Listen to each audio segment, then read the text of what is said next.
அல்ஹம்துலில்லாஹ் அல்ஹம்துலில்லாஹி நஹ்மதுஹு வ நுஸல்லி அலா ரசூலில் கரீம். கண்ணியத்துக்குரிய ஹாஜிமார்களே, அரஃபாத்திலிருந்து முஸ்தலிஃபாவிற்கு நாம் புறப்பட்டு விட்டோம். முஸ்தலிஃபாவுக்கு சென்ற பிறகுதான் மக்ரிப் இஷாவை ஜம்உ செய்து தொழ வேண்டும் என்ற விஷயம் சொல்லப்பட்டது. அப்படி ஜம்உ செய்து தொழுவது ஹனஃபி மத்ஹபிலே வாஜிபாக இருக்கிறது. நபி ஸல்லல்லாஹு அலைஹி வஸல்லம் அவர்கள் சஹாபாக்களோடு புறப்பட்டு முஸ்தலிஃபா வந்து அடைந்தார்கள். அங்கு மக்ரிப் இஷாவுடைய தொழுகையை ஜம்மு செய்து தொழுதார்கள். ஹனஃபி மத்ஹபுடைய சட்டப்படி ஒரு பாங்கு ஒரு காமத்தில் அந்த இரண்டு தொழுகையும் தொழ வேண்டும். சில மதுஹபுகளில் 2 காமத் சொல்லப்பட்டிருக்கிறது. பாங்கு சொல்லி மக்ரிபுடைய தொழுகையை தொழ வேண்டும். ஜமாத்தாக தொழுதாலும் சரி, தனியாக தொழுதாலும் சரி, ஜம்மு செய்ய வேண்டும். மக்ரிப் தொழுகை சலாம் கொடுத்தவுடன் வேறு எந்த ஒரு சுன்னத்தான விஷயங்களும் இல்லாமல் உடனடியாக எழுந்து இஷாவுடைய தொழுகையை தொழுது விட வேண்டும். ஆக முஸ்தலிஃபாவிலே செய்யக்கூடிய முதல் அமல் இந்த ஜம்மு தொழுகை தான். அதன் பிறகு நம்முடைய சுய தேவைகள் இருந்தால் அதை நிறைவேற்றிக் கொள்வது. முஸ்தலிஃபாவிலே சுபுஹ் சாதிக்குடைய நேரத்திலே அங்கு இருப்பது ஹனஃபி மத்ஹபுடைய சட்டத்தின்படி வாஜிபாக இருக்கிறது. சுபுஹ் சாதிக்குடைய நேரம் வரை நம்முடைய அமல் என்னவென்று சொன்னால், நபி ஸல்லல்லாஹு அலைஹி வஸல்லம் அவர்கள் இஷா தொழுகைக்கு பிறகு சிறிது நேரம் சரிந்து படித்தார்கள் என்று சொல்லப்பட்டிருக்கிறது. எனவே சற்று ஓய்வெடுத்துக் கொள்வது என்பது நாமும் செய்யலாம். ஒரு சிலர் இரவெல்லாம் வணக்கம் புரிய வேண்டும், வணக்கம் புரியலாம் என்று சொல்லியிருக்கிறார்கள்.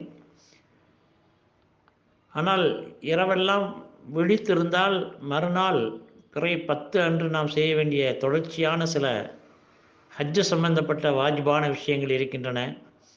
எனவே ஓரளவு ஓய்வெடுத்து கொண்டு அதன் பிறகு விரும்பினால் நஃபிலான வணக்கங்களை செய்யலாம். அல்லாஹ் தஆலா குர்ஆன் ஷரீஃபில் முஸ்தலிஃபாவுக்கு சென்று நீங்கள் சேர்ந்து விட்டால் அல்லாஹ்வை ஜிக்ர் செய்யுங்கள் என்று அல்லாஹ் சொல்லியிருக்கிறான். எனவே நாம் விரும்பிய திக்ர்களை குறிப்பாக 4ஆம் கலிமாவை ஓதலாம். ரசூலுல்லாஹி ஸல்லல்லாஹு அலைஹி வஸல்லம் அவர்கள் நான் ஏற்கனவே சொன்னது போல இஷாவுக்கு பிறகு சரிந்து படித்து விட்டார்கள். பிறகு சுபுஹ் சாதிக்குடைய நேரத்திலே சுபுஹுடைய தொழுகைக்காக அதான் கொடுத்து சுபுஹ் தொழுகை தொழுதார்கள். சிறகு சூரியன் உதிப்பதற்கு சற்று முன்பு வரை அங்கே இப்போது மஷ்அருல் ஹராம் என்று சொல்லக்கூடிய அதாவது முஸ்தலிஃபாவில் தான் மஷ்அருல் ஹராம் என்பதும் ஒன்று தான். முஸ்தலிஃபா என்பது மிகப்பெரிய மைதானம். அதனுடைய மிக பரந்த விரிந்த மைதானம். அதில் இப்போது மஸ்ஜித் ஒன்று கட்டப்பட்டிருக்கிறது. மஷ்அருல் ஹராம் பள்ளி என்பதாக சொல்லப்படும். அது நபி ஸல்லல்லாஹு அலைஹி வஸல்லம் அவர்கள் அந்த இடத்தில் தங்கியிருந்ததால் அந்த இடத்தை மஷ்அருல் ஹராம் என்று சொல்கிறார்கள். குர்ஆனில் அல்லாஹ் தஆலா மஷ்அருல் ஹராம் என்று சொல்கிறான். அங்கே நபி ஸல்லல்லாஹு அலைஹி வஸல்லம் சுபுஹ் சாதிக்குடைய நேரத்துக்கு பிறகு சுபுஹுடைய தொழுகை தொழுதுவிட்டு, ஆரம்ப நேரத்திலே சுபுஹ் சாதிக்கு வந்த உடனேயே சுபுஹுடைய தொழுகை தொழுதுவிட்டு சில திக்ர்களை செய்தார்கள் என்று ஹதீஸிலே வந்திருக்கிறது. குறிப்பாக லா இலாஹ இல்லல்லாஹ், அடுத்து அல்லாஹு அக்பர், அதனை அடுத்து அல்லாஹு அஹத், இந்த 3 திக்ர்களை செய்ததாக ஹதீஸிலே சொல்லப்பட்டிருக்கிறது. அபரிமிதமாக அதிகமாக செய்தார்கள் என்பதாக சொல்லப்பட்டிருக்கிறது.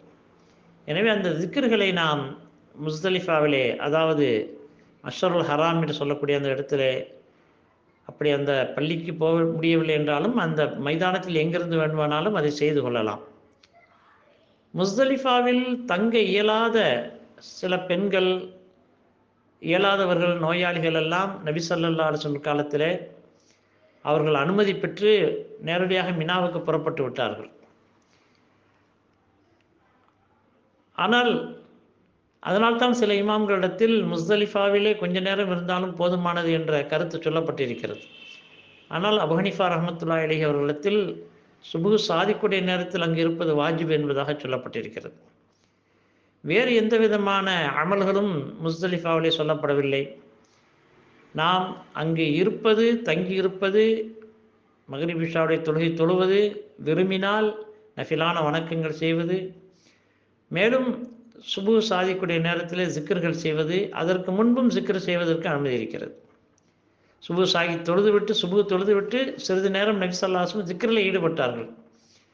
சொல்லப்போனால் சூரியன் உதயமாகின்ற வரை, அதற்கு நெருக்கமாகின்ற வரை ஜிக்ர் செய்தார்கள் என்று சொல்லப்பட்டிருக்கிறது. எனவே முஸ்தலிஃபாவுடைய அமல்கள் இவ்வளவுதான். அதன் பிறகு நாம் காலையிலே சுபுஹுக்கு பின்னால், அதாவது சூரியன் உதித்த பின்னால் அங்கிருந்து புறப்பட்டு மினாவுக்கு நாம் ஆரம்பத்தில் தங்கியிருந்த பிறை 8 அன்று வந்து தங்கிய மினா மைதானத்துக்கு, நம்முடைய கூடாரத்துக்கு வந்துவிட வேண்டும். மினாவுக்கு வந்த பிறகு விரும்பினால் சற்று ஓய்வெடுத்து கொள்ளலாம். இன்று நாம் செய்ய வேண்டிய அமல்கள் என்னவென்றால், 3 ஷைத்தான்களிலே பெரிய ஷைத்தானுக்கு மட்டும் கல் அடிப்பது. ஜம்ராத் இருக்கக்கூடிய அந்த ஷைத்தான்களுடைய தூண்கள் வடிவத்திலே அமைக்கப்பட்டிருக்கக்கூடிய அந்த ஜம்ராத் என்று சொல்வார்கள். அது இருக்கக்கூடிய இடத்துக்கு சென்று முதலில் ஆரம்பத்திலே முதல் ஷைத்தான், அதனை அடுத்து சற்று தூரம் நடந்து சென்ற பிறகு நடு ஷைத்தான், அதையும் தாண்டி சென்ற பிறகு பெரிய ஷைத்தான். இந்த பெரிய ஷைத்தானுக்கு மட்டும்தான் பிறை 10 கல்லடிக்க வேண்டும். பிறை 10 கல்லடிப்பதற்கான நேரம் என்று சொன்னால், பிறை 10 சுபுகுக்கு பின்னால் இருந்து பிறை 11 சுபுஹ் சாதிக்கு வரை அதற்கான நேரம் இருக்கிறது. ஆனால் நபி ஸல்லல்லாஹு அலைஹி வஸல்லம் அவர்கள் உச்சி நேரம் வருவதற்கு முன்பே சென்று 7 கற்களை அடித்தார்கள். அப்படி அடிப்பதற்கான அந்த 7 கற்களை முஸ்தலிஃபாவில் இருக்கும்போது அதை சேகரித்து கொண்டார்கள். சஹாபாக்களுக்கு உத்தரவிட்டு அதை சேகரித்து கொண்டார்கள். மொத்தத்தில் ஏறத்தாழ ஒரு 70 கற்கள், பிறை 13 வரை தங்கக்கூடியவர்களுக்கு 70 கற்கள் தேவைப்படுகின்றது. சற்று கூடுதலாகவே எடுத்துக்கொண்டால், ஏதாவது கற்கள் கீழே விழுந்து விட்டால், தவறிவிட்டால் அந்த இடத்துல வேறு கற்களை பயன்படுத்தி கொள்ள முடியும். எனவே நாமும் முஸ்தலிஃபாவிலே கற்களை பொறுக்கிக் கொள்ளலாம். அதுதான் கற்களை பொறுக்கிக் கொள்வதற்கு சரியான இடம். வேறு எங்கு வேண்டுமானால் வருகின்ற பாதையிலும் பொறுக்கலாம். ஆனால் நாம் பஸ்ஸிலே வருவதால் அது அப்படி பொறுக்கிக் கொள்வதற்கான வாய்ப்பு இல்லை. எனவே கற்களை முஸ்தலிஃபாவிலே பொறுக்கிக் கொள்வது சிறந்தது. நபி ஸல்லல்லாஹு அலைஹி வஸல்லம் 7 கற்களை ஷைத்தானுக்கு அடித்தார்கள். அப்படி அடித்த கற்கள் பொடி கற்கள், அதாவது ஒரு மிக ஒரு பட்டாணி கடல் அளவுக்கு சின்ன கற்களை, இப்படித்தான் கற்கள் இருக்க வேண்டும் என்றும் சொல்லப்பட்டிருக்கிறது. பெரிய பெரிய கற்களை அல்லது வேறு சாமான்களை, வேறு பொருள்களை ஷைத்தான் மேல் அடிப்பது, சிலர் கோபத்தில் செருப்பை தூக்கி அடிப்பது என்பதெல்லாம் அங்கு நடக்கும். ஆனால் அதெல்லாம் சுன்னத்துக்கு மாற்றமானது, மார்க்கத்தில் அனுமதிக்கப்படாதது. பொடி கற்களை அடிப்பது தான் சுன்னத்தானது. ஆகவே நபி ஸல்லல்லாஹு அலைஹி வஸல்லம் அவர்கள் ஜவால் என்று சொல்லக்கூடிய உச்சி நேரம் வருவதற்கு முன்பு கல்லடித்து விட்டார்கள். அதுதான் சிறந்தது. ஆனால் அந்த நேரத்தில் மிக அதிகமான கூட்டம் இருக்கும். எனவே முடியாதவர்கள், வயோதிகர்கள், பெண்கள் இவர்களெல்லாம் அந்த நேரத்தில் செல்வது உசிதமல்ல. ஏனென்றால் கூட்டத்தில் நாம் சிக்கி சிரமப்பட வேண்டிய ஒரு நிலை ஏற்பட்டுவிடும். எனவே சூரியன் மறைவதற்கு முன்பு சென்று நாம் கல்லடிப்பதும் ஏற்றமானதுதான். ஆண்களை பொறுத்தவரை சூரியன் மறைந்த பிறகு போய் கல்லடிப்பது மக்ரூஹ் என்பதாக சொல்லப்பட்டிருக்கிறது. ஆனால் பெண்கள் சூரியன் மறைந்த பிறகு சென்று கல்லடிப்பது முஸ்தஹப், விரும்பத்தக்கது என்பதாக சொல்லப்பட்டிருக்கிறது. எனவே எப்போது உங்களுக்கு சாத்தியமோ வசதி இருக்கிறதோ அந்த நேரத்தில் ஒரு குழுவாக சென்று, தனியாக செல்லாமல் ஒரு குழுவாக சென்று தேவையான 7 கற்கள், அதிகமாக 2-3 கற்களை உபரியாக வைத்துக்கொண்டு அந்த ஷைத்தான் என்று சொல்லக்கூடிய அந்த இடத்துக்கு சென்று, ஜம்ராத் என்று சொல்லக்கூடிய அந்த இடத்துக்கு சென்று பெரிய ஷைத்தானுக்கு நேராக நின்று கொண்டு, பெரிய சுவர் போல் ஒரு தூண்கள் கட்டப்பட்டிருக்கிறது, அதற்கு நேராக அந்த கல், நாம் அடிக்கின்ற கல் அதன் மீது பட்டு கீழே விழக்கூடிய அந்த மாதிரியான ஒரு தோதாக நாம் நின்று கொண்டு ஒவ்வொரு கல்லையும் கையில் எடுத்து அடிக்க வேண்டும். முதல் கல்லை கையில் எடுத்தவுடன் தல்பியா என்பது முடிந்துவிட்டது. தல்பியா என்பது நாம் அதுவரை செய்து கொண்டு தான் இருக்க வேண்டும். அரஃபாத்திலிருந்து முஸ்தலிஃபா வரும்போதும், முஸ்தலிஃபாலிருந்து மினா வரும்போதும் தல்பியா ஓதிக்கொண்டே இருக்க வேண்டும். ஏற்கனவே சொல்லப்பட்டதை போல் அதிகமான தல்பியா தான் ஹஜ்ஜு கபூல் ஆவதற்கான அடையாளம், அங்கீகாரம். எனவே முதல் விஷயம் என்னவென்றால், முதல் கல்லை எடுத்தவுடன் தல்பியா முடிவடைந்து விட்டது. இப்போது பிஸ்மில்லாஹி அல்லாஹு அக்பர் என்று சொல்லி அந்த கல்லை வீச வேண்டும். ஒரு துவாவும் இருக்கிறது, முடிந்தால் அந்த துவாவை தெரிந்தால் செய்து கொள்ளலாம். ரஹ்மல் ஷைத்தான் வ ரிலல் ரஹ்மான் என்று சொல்லி பிஸ்மில்லாஹி அல்லாஹு அக்பர் என்று அந்த கல்லை வீச வேண்டும். பிறகு அடுத்து 2வது கல்லை அதே வார்த்தைகளை சொல்லி வீச வேண்டும். இப்படி ஒவ்வொரு கல்லையும் தனித்தனியாக 7 கற்களை வீசிவிட்டு நாம் திரும்பி மினாவுடைய கூடாரத்துக்கு வந்துவிட வேண்டும். கற்களை வீசிய பிறகு அங்கு நின்று கொண்டு இருக்கக்கூடாது, துவாவும் செய்யக்கூடாது. உடனடியாக திரும்பி மினாவுக்கு வந்துவிட வேண்டும். ஆக முதல் காரியம் ரமி என்று சொல்லக்கூடிய கல் அடித்தல் என்பது இன்று 10ஆம் தேதியிற்கான கல்லடித்தல் முடிந்தது. இனி அடுத்து குர்பானியுடைய விஷயம் இருக்கிறது. குர்பானி பலிப்பிராணியை நாமே விலைக்கு வாங்கி நாமே கையால் அறுப்பது தான் சுன்னத்தான முறை. அதற்கு வாய்ப்பு இல்லை என்று சொன்னால், அதாவது மினாவிலிருந்து சற்று தொலைவிலே சில கிலோமீட்டர்கள் சென்று தான் அந்த ஸ்லாட்டர் ஹவுஸ் என்று சொல்லக்கூடிய குர்பானி பிராணி அறுக்கக்கூடிய இடம் இருக்கிறது. அங்கு போய் அங்கு டோக்கன் வாங்கி அதற்கு பிறகு உள்ளே சென்று நாம் பிராணியை அறுக்கலாம் அல்லது அறுப்பதற்காக ஆளை நியமிக்கலாம். எல்லோரும் செல்ல முடியாது. வயோதிகர்கள், நோயாளிகள், பெண்கள் எல்லாம் செல்வது சிரமம். எனவே சிலர் இப்போ பெரும்பாலும் என்ன செய்கிறார்கள் என்றால், அந்த அரசாங்கத்திலேயே அதற்கான பணத்தை கட்டி குர்பானி ஏற்பாடு செய்கின்றார்கள். அவர்கள் அந்த குறிப்பிட்ட தேதியை போட்டு தருவார்கள் அல்லது அந்த நேரத்தை குறிப்பார்கள். கடந்த ஆண்டு அப்படியெல்லாம் தேதி நேரமெல்லாம் கொடுக்கவில்லை என்று சொல்கிறார்கள்.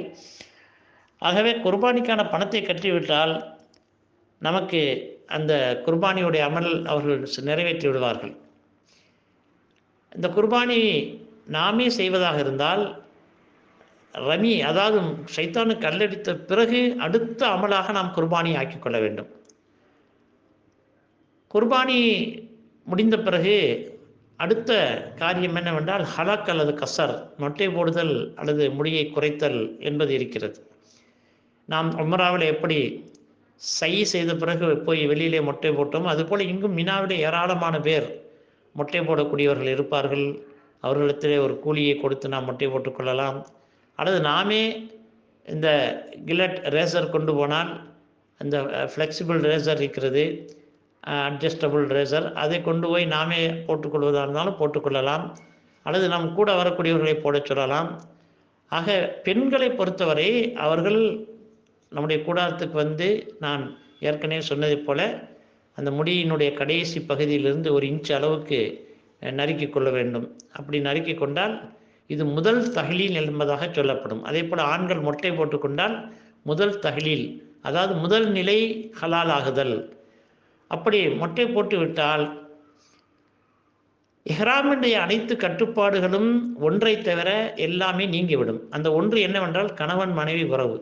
இந்த கணவன் மனைவி உறவு என்ற கட்டுப்பாடு மட்டும் இன்னும் பாக்கி இருக்கும்.